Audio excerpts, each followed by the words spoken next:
Il est Cheikh al-Islam. Donc c'est Cheikh al-Islam, le cheikh de l'islam, l'imam, le réformateur, le grand savant, Mohammed ibn Abd al-Wahhab, ibn Sulaiman, ibn Ali, al-Tamimi, al-Hanbali, al-Najdi.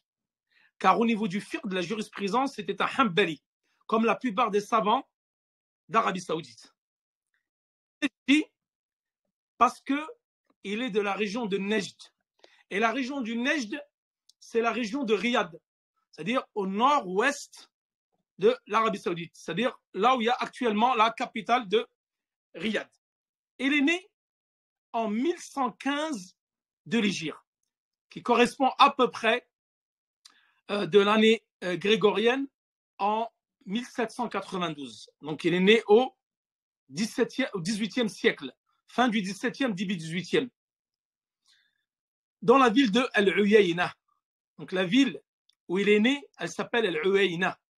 Et Al-Uyayna, elle est située exactement au nord-ouest de Riyad, à peu près 70 km de Riyad.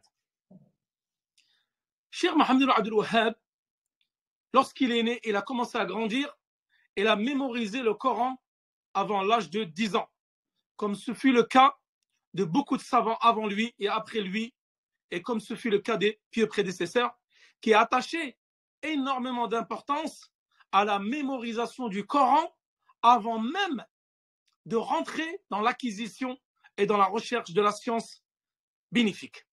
Et son premier professeur, c'était son père, Cheikh Abd al-Wahhab ibn Sulaiman ibn Ali al-Tamimi al-Najdi, qui était un grand savant à son époque et qui était un juriste éminent et un grand juge. C'était un juge de la région de Uyayna.